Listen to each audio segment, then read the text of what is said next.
आज हमने पढ़ना है sexual reproduction in sponge. Sponge को पॉरीफेरन्स भी कहते हैं और पॉरीफेरन्स ऐसे ऑर्गेनिजम्स होते हैं जिनकी बॉडी के अंदर बहुत सारे पोर्स प्रेजेंट होते हैं। इन पोर्स की वजह से इनको पॉरीफेरन्स कहा जाता है या फिर इनको स्पॉन्ज कहते हैं। सो आज हम पढ़ेंगे सेक्सुअल रिप्रोडक्शन इन स्पॉन्ज और इसके अंदर हम फर्स्ट पॉइंट को स्टडी करते हैं। Most sponge are monoecious. ज़्यादातर स्पॉन्ज जो होते हैं ये मोनोइशियस होते हैं और वर्ड मोनोइशियस के मीनिंग होते हैं कि एक सिंगल ऑर्गेनिज्म के अंदर मेल और फीमेल गैमीट का बनना। फॉर एग्जाम्पल कि हमारे पास एक सिंगल ऑर्गेनिज्म है, एक सिंगल स्पॉन्ज बॉडी है।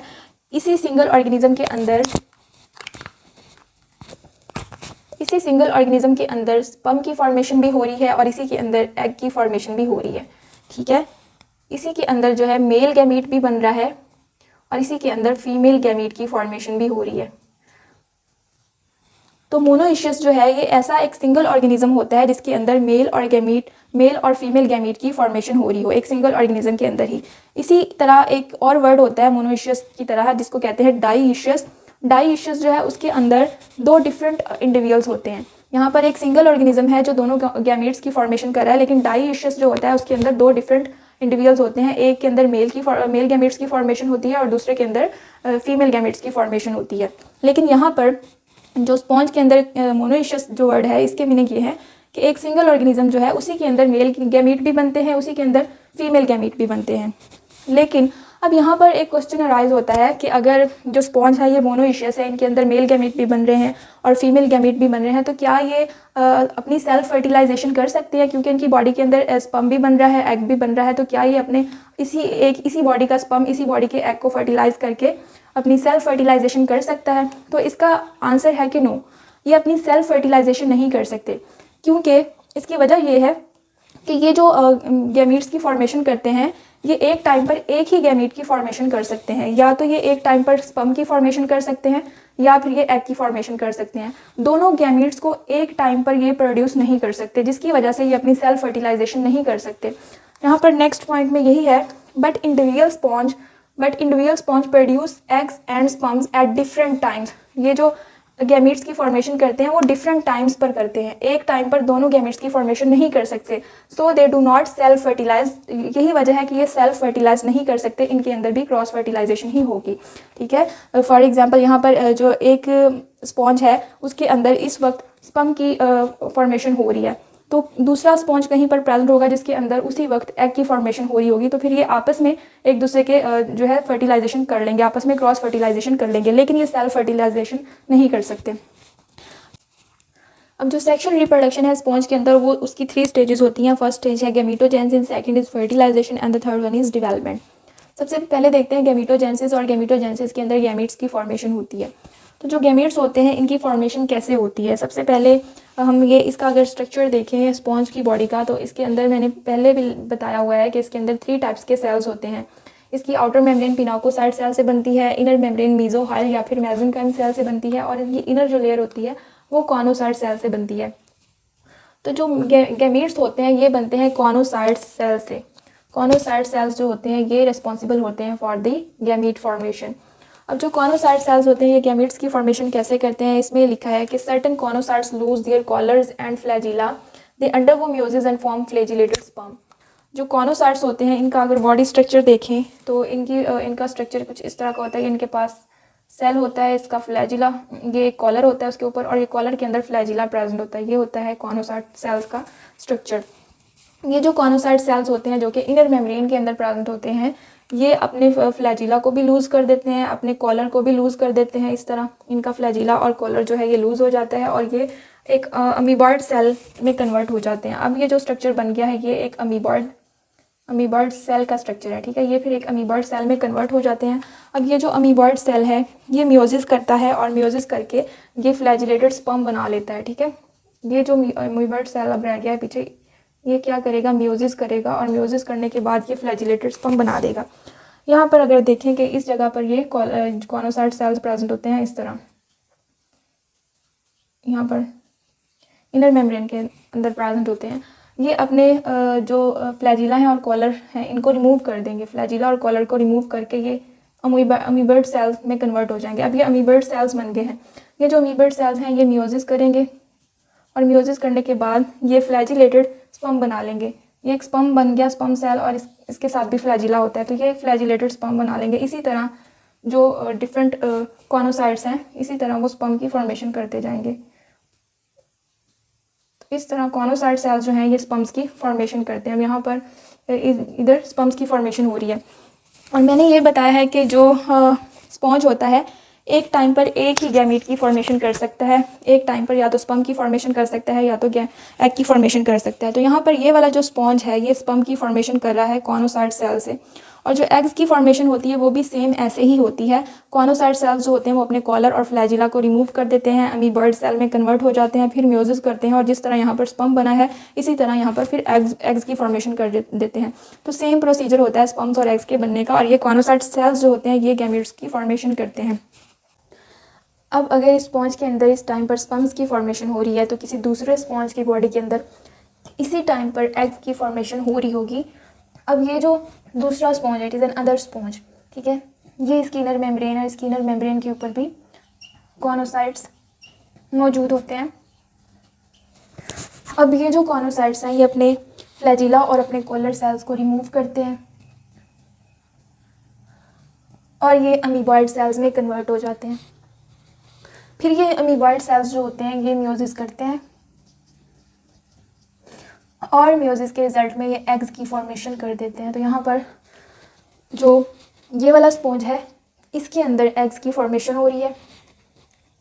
अब ये जो एग्स हैं ये मूव कर जाएंगे इनटू द मीजोहाइल वॉल, ठीक है, ये जो मीजोहाइल लेयर है इसके अंदर ये एग जो है मूव कर जाएंगे।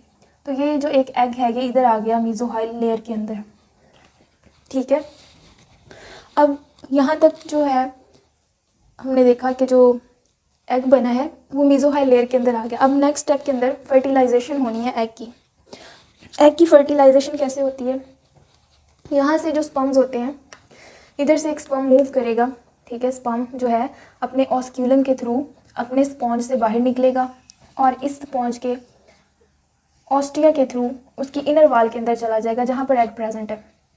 तो यहाँ पर ये जो स्पर्म है इधर से निकला है ऑस्क्यूलम के थ्रू और इधर से एंटर होगा, ये जो पॉइंट है ऑस्टिया, ऑस्टिया के थ्रू एंटर करेगा इनर वाल के अंदर, और यहाँ पर जहाँ पर एग प्रेजेंट है इस एग के ऊपर जाकर एग के साथ फ्यूजन कर देगा। तो ये जो पॉइंट है यहाँ पर हो रही है फर्टिलाइजेशन, ठीक है, इधर फर्टिलाइजेशन हो रही है। अब ये जो फर्टिलाइज्ड एग है ये फर्टिलाइज्ड एग इसको कहेंगे कि ये क्या है, दिस इज जाइगोट। ये फर्टिलाइज्ड एग क्या है, ये जाइगोट बन चुका है। उसके बाद इसके अंदर क्लीवेज होती है जाइगोट के अंदर। क्लीवेज का मतलब कि सेल की डिवीजन स्टार्ट हो जाती है। तो जब क्लीवेज होती है तो क्लीवेज के बाद ये क्या बन जाता है, ये लार्वा की फॉर्म में बन जाता है। अब ये जो जाइगोट था इसकी क्लीवेज हुई और ये लार्वा बन गया, ठीक है। अब ये जो लार्वा बन गया है ये लार्वा इस स्पॉन्ज की बॉडी से बाहर निकल जाएगा। अब ये जो लार्वा है ये स्पॉन्ज की बॉडी से बाहर निकल जाएगा, ठीक है, यहाँ पर बाहर आ गया और फ्रीली मूव करेगा बाहर निकलकर।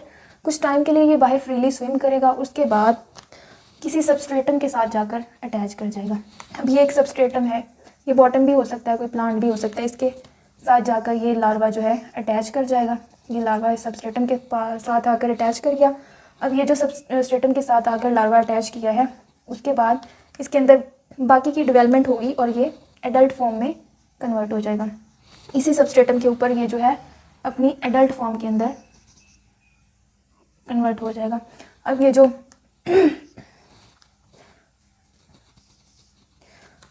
लार्वा था ये अब क्या हो गया, एडल्ट फॉर्म में कन्वर्ट हो चुका है, ये इसकी एडल्ट फॉर्म है। तो ये एक न्यू स्पॉन्ज बन गया है, ठीक है।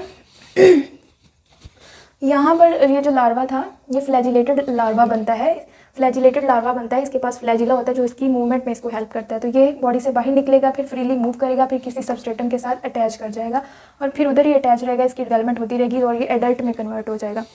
तो ये था फर्टिलाइजेशन और डेवलपमेंट का मैकेनिज्म। अब यहाँ पर इसको रीड आउट कर लेते हैं। एग्स फर्टिलाइजेशन के अंदर है कि eggs are retained in the mesohyl of the parent. Egg जो होते हैं वो पेरेंट के मीजोहाइल के अंदर जाकर रिटेन कर जाते हैं। उसके बाद sperm cells passes from one sponge through the osculum and enter the other sponge with the ostia and fuse the egg in the mesohyl and zygote is formed. यही कि जो स्पर्म है एक स्पॉन्ज के ऑस्क्यूलम से move करेगा और दूसरे एक स्पॉन्ज के ऑस्क्यूलम से मूव बाहर निकलेगा और दूसरे स्पॉन्ज के ऑस्टिया के थ्रू मीजोहाइल के अंदर जो एग प्रेजेंट है उसे जाकर फ्यूज करेगा और उसके रिजल्ट में जाइगोट की फॉर्मेशन होगी। नेक्स्ट स्टेज है डिवेलपमेंट और इसके अंदर है early development occurs in the mesohyl. Early development जो है वो मीजोहाइल के अंदर ही होगी और उस अर्ली डेवलपमेंट के अंदर क्या होगा, क्लीवेज होगी। जो जाइगोट बनेगा उसकी क्लीवेज होगी। Cleavage occurs in the zygote और उसके रिजल्ट में flagellated larva stage is formed. ठीक है, फ्लैजिलेटेड लार्वा बनेगा। दीज लार्वा में भी पैरेनकाइम्यूला लार्वा और एम्फीब्लास्टुला लार्वा।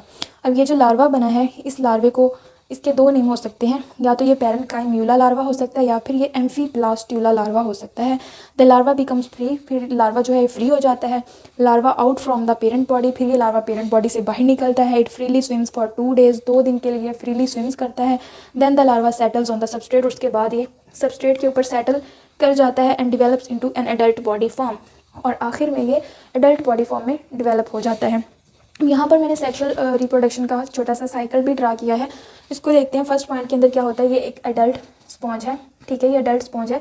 एडल्ट स्पॉन्ज क्या करती हैं, release sperms. Adult sponge sperms को रिलीज़ करती हैं और ये दूसरा एडल्ट स्पॉन्ज है जिसके अंदर एग प्रेजेंट है। ठीक है, ये अपने स्पर्म को रिलीज़ करते हैं और जो दूसरा स्पॉन्ज है उसके एग्स जो कि उसकी इनर मीजोहाइल लेयर के अंदर प्रेजेंट है। ठीक है, ये मैंने इसकी मीजोहाइल लेयर जूम करके दिखाई हुई है यहाँ से, ये वाली। दूसरा जो उसके अंदर एग प्रेजेंट होता है दूसरे स्पॉन्ज के मीजोहाइल लेयर के अंदर, ये स्पर्म जाकर उसके एग के साथ फ्यूज़ कर जाता है। यहाँ पर स्पर्म फर्टिलाइजेज एन एग। ठीक है, और जब ये फ्यूजन हो जाती है तो फिर फ्यूजन के बाद जाइगोट बनता है और जाइगोट की क्लीवेज होती है और उसके रिजल्ट में लार्वा बन जाता है। तो इस स्टेज पर लार्वा यहाँ पर डिवेल्प हो गया।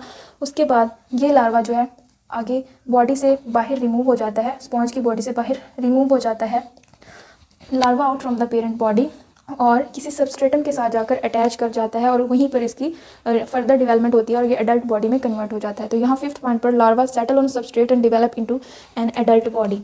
एंड पर जो लार्वा है वो एडल्ट बॉडी में डेवलप हो जाता है। तो ये है पूरा मैकेनिज्म सेक्सुअल रिप्रोडक्शन का इन स्पॉन्जेस के अंदर।